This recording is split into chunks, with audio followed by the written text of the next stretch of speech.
Amém. Eu saúdo também a igreja com a santa paz do Senhor Jesus. Amém. Eu convido os irmãos a lerem as Sagradas Escrituras comigo no livro do profeta Isaías, capítulo de número 1, a partir do verso 18. Repetindo aqui o texto, Isaías, capítulo 1, do verso 18 ao 20.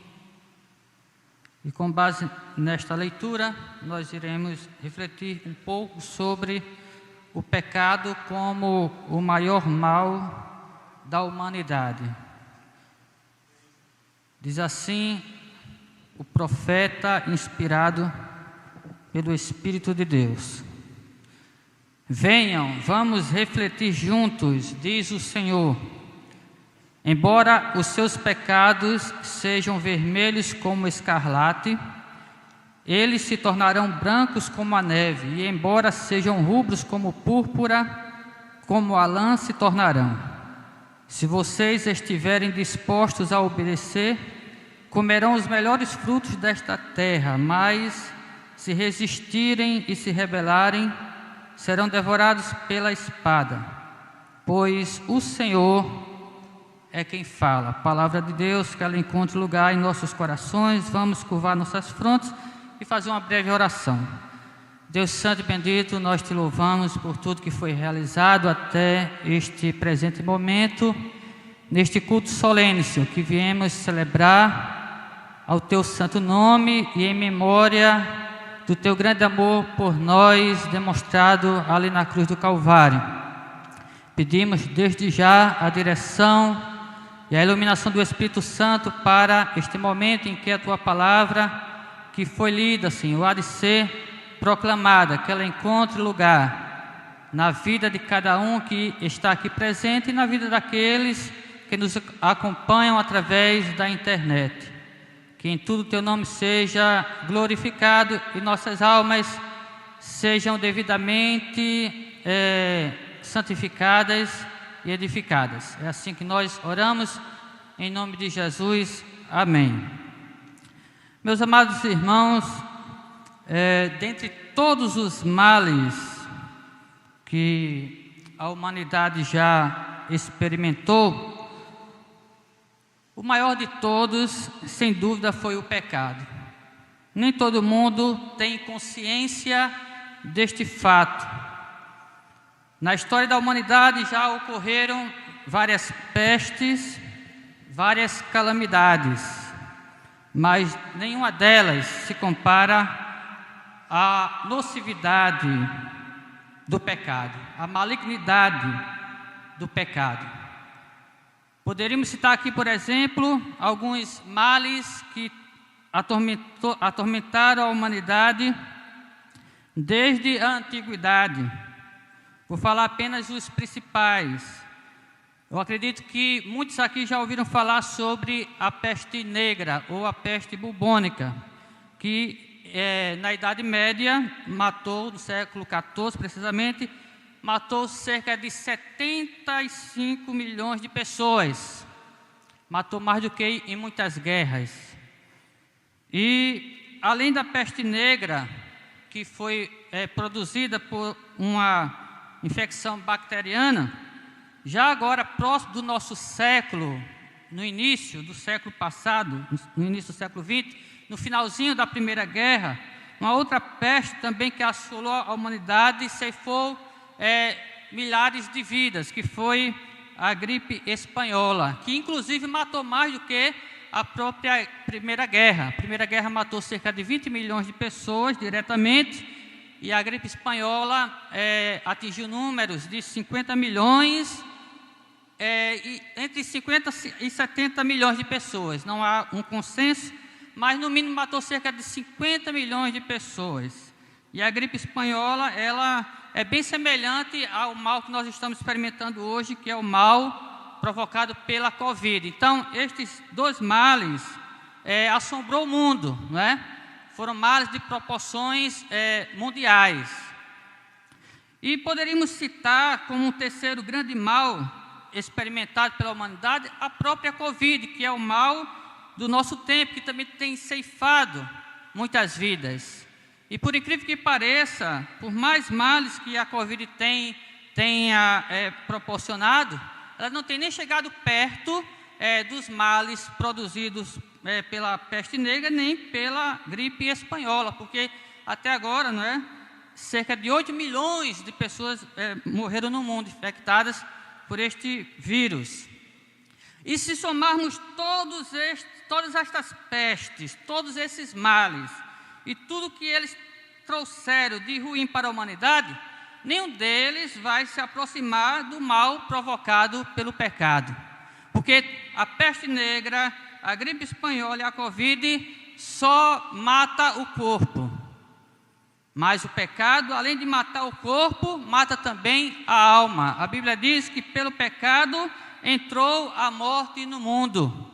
E todos pecaram ao ponto de se separarem de Deus, estarem destituídos da glória de Deus.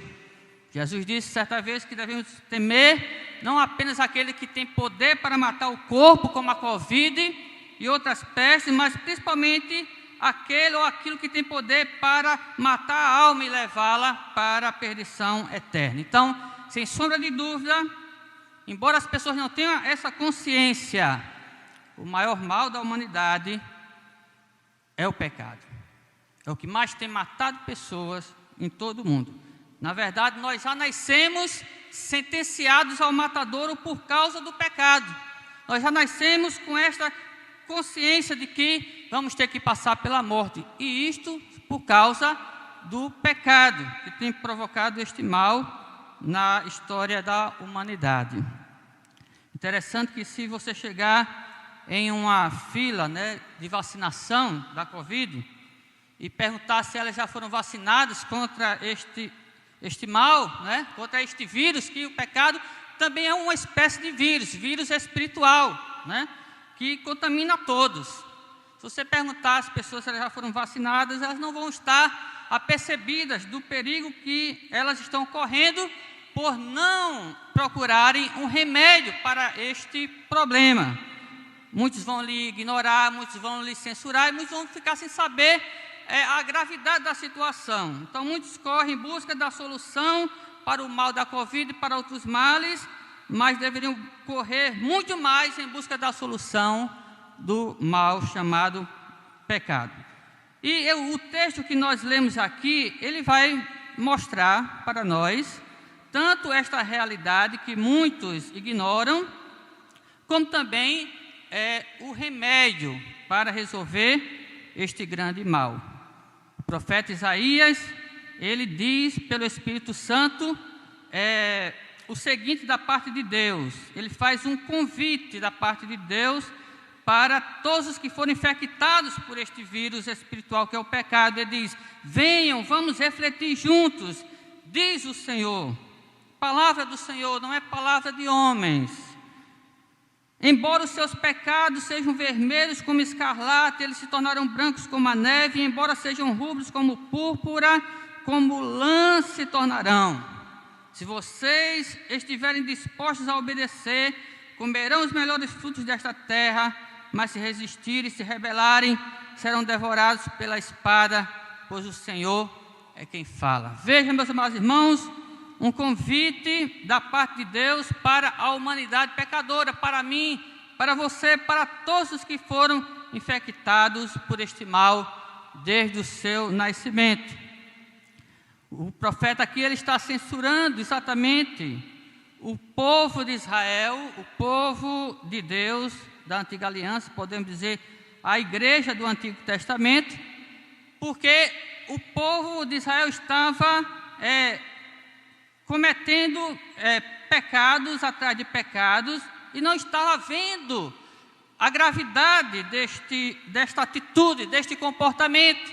Estavam achando que podiam viver de qualquer maneira, passando por cima dos princípios da palavra de Deus, e estavam inclusive sendo castigadas, mas não estavam se apercebendo da necessidade de se arrepender de seus pecados, confessá-los, abandoná-los, se reconciliarem com Deus, para experimentar o melhor de Deus para as suas vidas. Inclusive, os pecados delas estavam impedindo suas orações de serem respondidas por Deus. E estava, inclusive, impedindo que Deus aprovasse o culto que elas estavam oferecendo a Deus. A partir aqui do verso de número 11, o Senhor faz uma censura, tanto quanto ao culto, como com relação às orações daquele povo que pecava, mas não se convertia dos seus maus caminhos. E o Senhor diz assim: para que me oferecem tantos sacrifícios? Pergunta ao Senhor. Para mim chega de holocausto de carneiros e da gordura de novilhos gordos, pois não tenho nenhum prazer no sangue de novilhos, de cordeiros e de bodes. E quando vocês vêm à minha presença, quem lhes pediu que pusesse os pés em meus átrios? Parem de trazer ofertas inúteis, o incenso de vocês é repugnante para mim, luas novas, sábados e reuniões. Não consigo suportar suas assembleias cheias de iniquidade. Por um lado, o povo parecia bastante espiritual, bastante religioso, mas havia uma vida dupla. Havia uma vida, por um lado, associada às coisas de Deus, mas, por outro lado, havia também uma vida associada ao pecado de idolatria, ao pecado de violência, ao pecado de opressão, oprimindo os órfãos, oprimindo as viúvas, ao pecado de homicídio ou assassinato, e assim por diante. E achavam que podiam orar a Deus e Deus ouvir suas orações, achavam que podiam adorar a Deus e Deus receber o seu louvor, vivendo daquela forma. Mas Deus continua dizendo: parem com tudo isso, suas festas da lua nova e suas festas fixas, eu as odeio, tornaram-se um fardo para mim, não as suporto mais. Quando vocês estenderem as mãos em oração,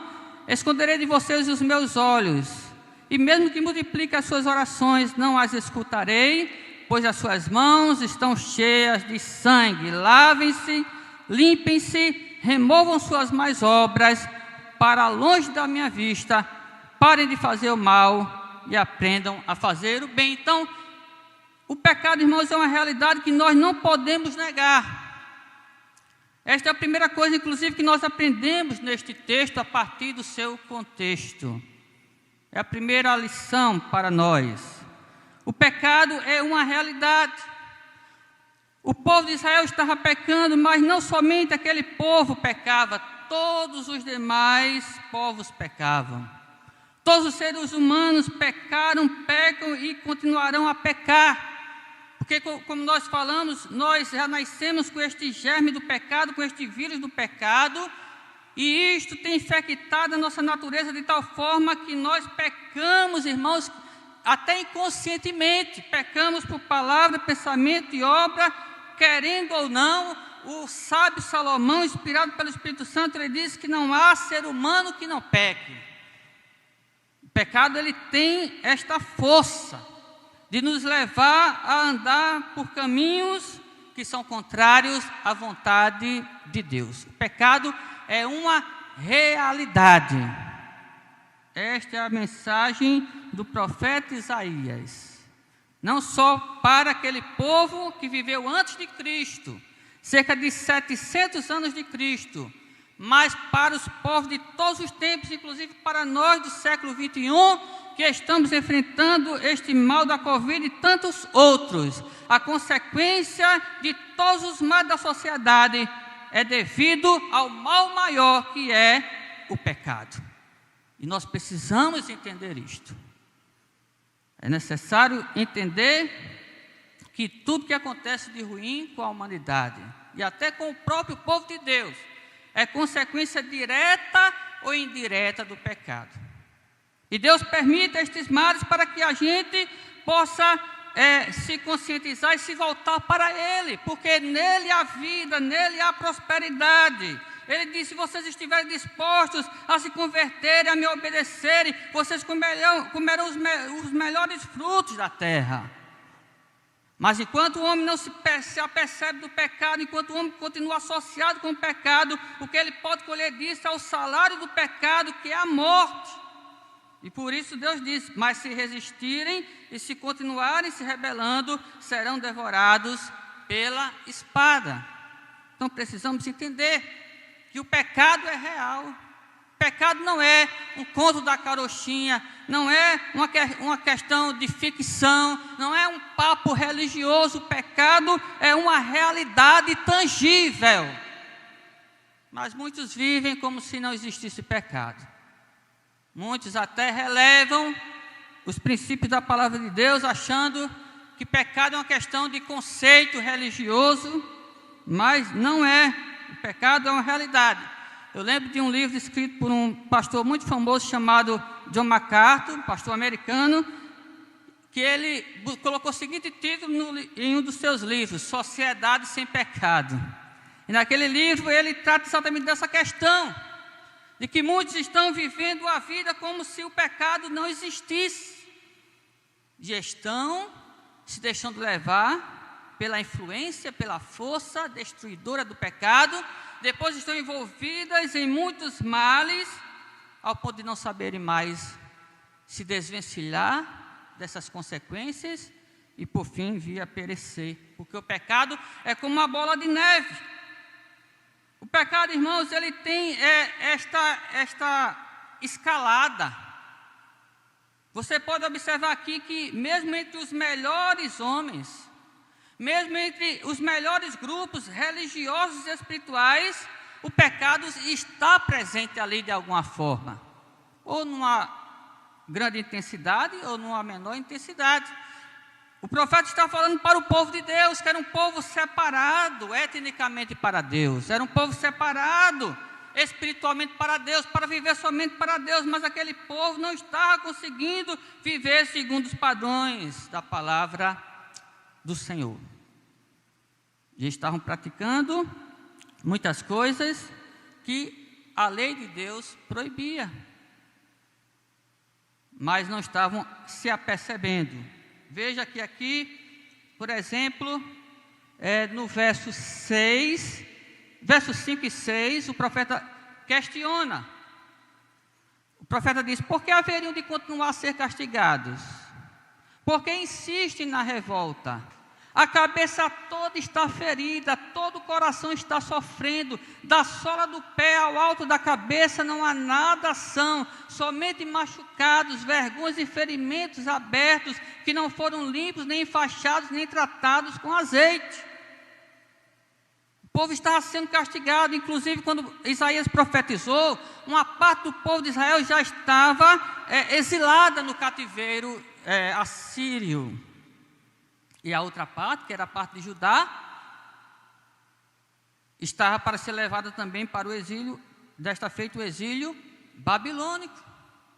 E a solução para o pecado deles não era outra, a não ser a conversão, a não ser o arrependimento. Por isso o Senhor diz: venham, ainda dá tempo de vocês se converterem, de vocês resolverem este problema de vocês.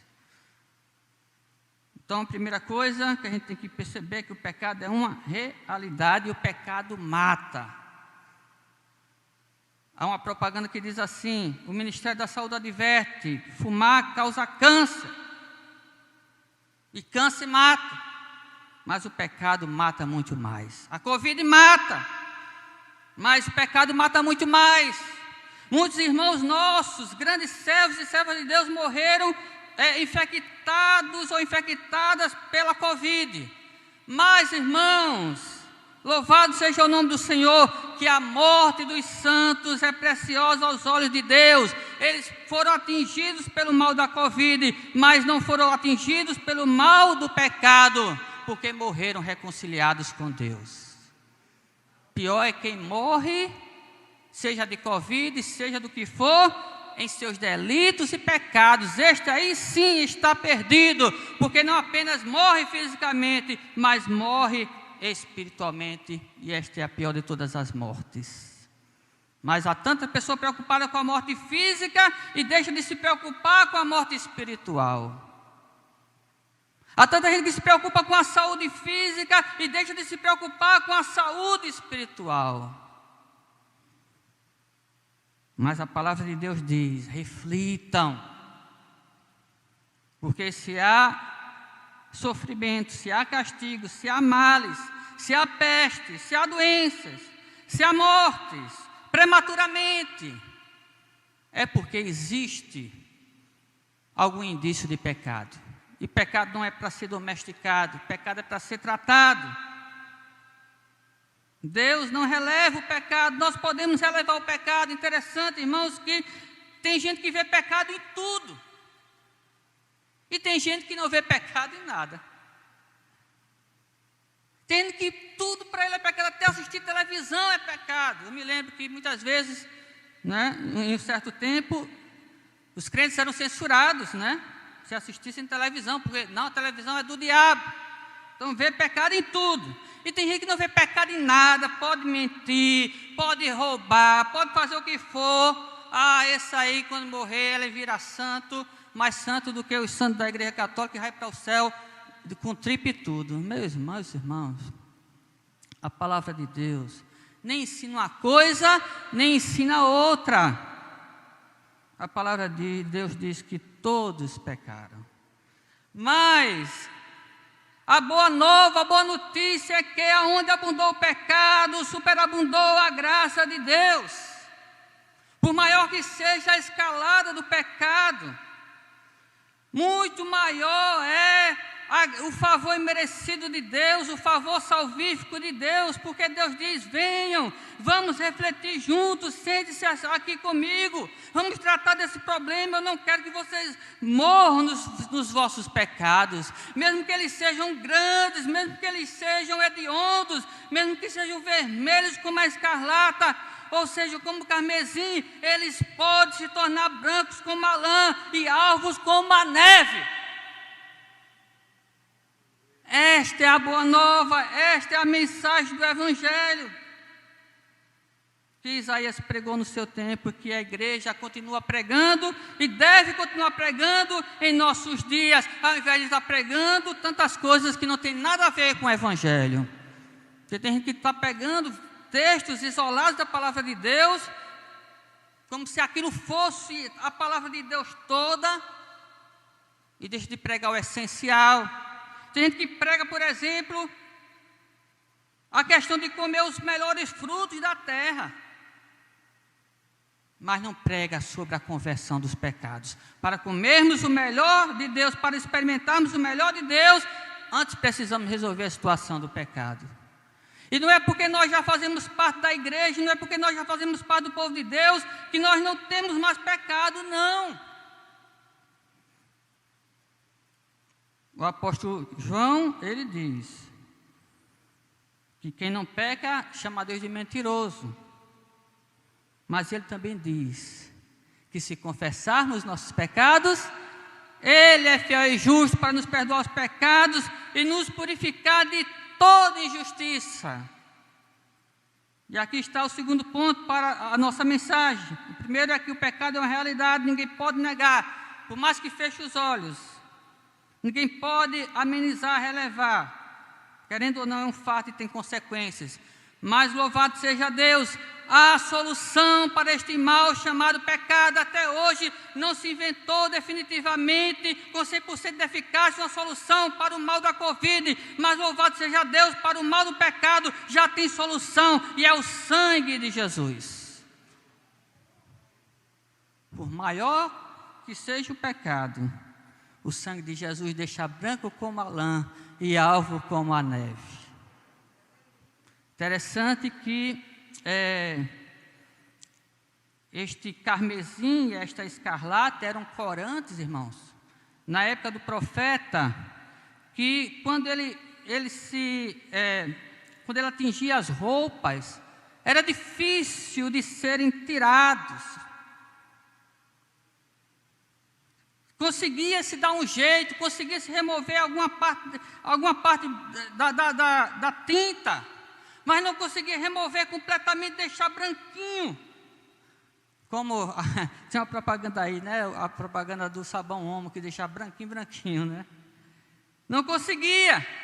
Mas o Senhor diz: olha, por mais que vocês tenham pecado e o pecado tenha manchado a alma de vocês, Por mais que o pecado de vocês seja como aqueles corantes de escarlate e carmesim, que quando pega na roupa não sai totalmente. Se vocês se arrependerem, eu vou dar um jeito de resolver o pecado de vocês e vou deixar a alma de vocês branquinha como a lã e tão alva como a neve.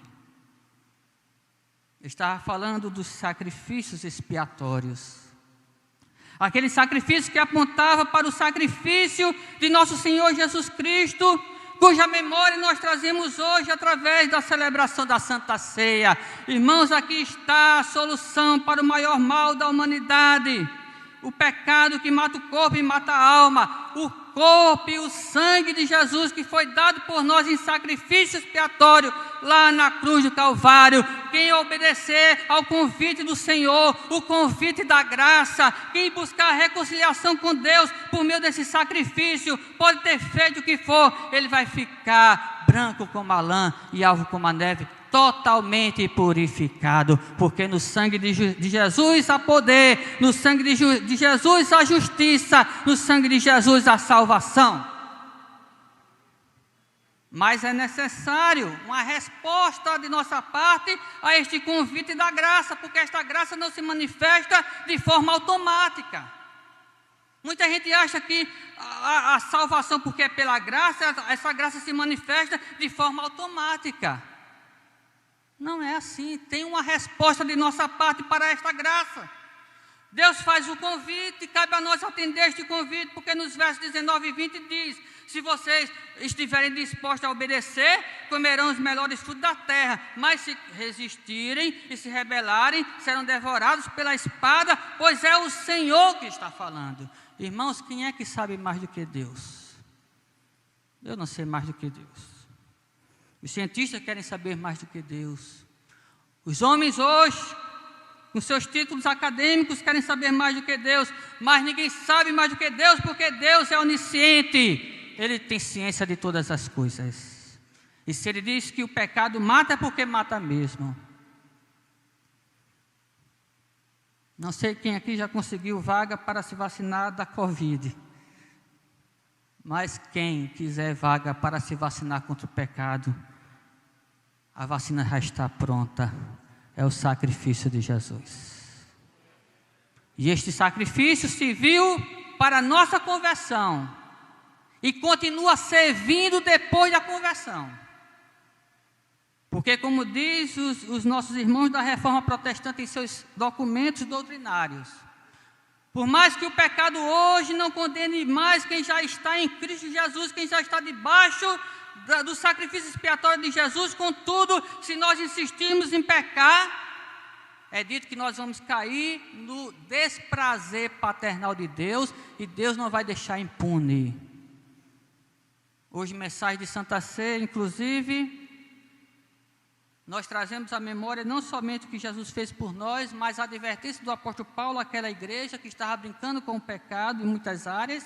E Paulo diz: olha, porque é que muitos de vocês estão doentes e morrendo prematuramente, porque vocês estão vivendo uma vida dupla. Na igreja querem ser espirituais, falar mais língua do que os outros, mas um vive amigado com não sei quem, outro vive querendo ser melhor do que não sei quem, e Deus está pedindo conta da vida de vocês. Então a graça não se manifesta automaticamente. A graça exige de nós uma resposta. E se nós respondermos favoravelmente à graça de Deus, nós iremos desfrutar o melhor de Deus. Para eles, o melhor de Deus era desfrutar dos frutos da terra prometida, aquela terra que manava leite e mel. Para nós hoje, experimentar o melhor de Deus é exatamente usufruir de tudo aquilo que brota do Senhor Jesus Cristo. Porque de Jesus Cristo brota mais do que mel. De Jesus Cristo brota mais do que leite. De Jesus Cristo brota pão da vida e brota água da vida. Pão que mata a nossa fome para sempre e a água que sacia a nossa sede para sempre. O melhor de Deus é Cristo Jesus, que se ofereceu a nós, não somente como pão, não somente como água, mas se ofereceu a nós, dando a sua carne, dando o seu sangue. Carne esta e sangue este, que nós podemos nos apropriar deles, pela fé, espiritualmente, através da celebração da Santa Ceia, porque este pão simboliza a carne que Jesus deu para a nossa salvação, e este vinho simboliza o sangue que Ele deu para a expiação dos nossos pecados, passados, presentes e futuros. Este convite, irmãos, é um convite solene, não é um convite qualquer, é um convite gracioso, é um convite verdadeiro, é um convite solene. O termo, a palavra que é usada aqui para vinde e reflitamos juntos, não é apenas de uma conversação informal, vamos aqui sentar para conversar, é mais do que isso. O sentido aqui no Antigo Testamento original hebraico, segundo os mestres da igreja, é um termo jurídico, é um termo oficial, é uma intimação. Deus está dizendo para a humanidade, para a sua igreja: venham ao meu tribunal, venham à minha presença, para tratar dos pecados de vocês, porque eu tenho o melhor para a vida de vocês, melhor do que mel, melhor do que leite, que é o sangue do meu filho e a carne do meu filho. E se vocês se arrependerem, se vocês obedecerem, vocês vão ter acesso a este sangue que dá vida, a esta carne que dá vida, para todo sempre. Que possamos atender a este convite da graça. Não sei como é que está a sua vida espiritual. Não sei se você já tomou a vacina para o maior mal da humanidade, que é o pecado. Mas nesta noite Deus nos chama para nos voltarmos para Ele e para nos reconciliarmos com Ele através do sacrifício do Seu Filho e assim desfrutarmos do melhor que Ele tem para nós, que é o Senhor Jesus Cristo, que também é apresentado como a árvore da vida, e quem dele comer não morrerá, mas viverá para sempre. Que Deus abençoe a minha vida, Deus abençoe a sua vida. Vamos orar, uma breve oração. Deus amado, em nome de Jesus, mais uma vez, nós apresentamos, Senhor, nossas vidas diante de Ti, diante da Tua palavra, Senhor, que foi lida e foi proclamada nesta noite. Que o Teu Espírito Santo esteja convencendo cada um de nós do pecado, da justiça e do juízo, mas também que Ele esteja gerando em nós o desejo ardente de abraçar este convite da Tua graça, Senhor, para experimentarmos o melhor de Ti, porque o Senhor tem o melhor para nós. A Tua vontade é boa, é agradável e é perfeita, e é através do Teu Filho e do Seu sacrifício que nós desfrutamos deste melhor que o Senhor tem para nós. Abençoa cada um que aqui está presente e aqueles que nos acompanham pela internet, em nome de Jesus, amém.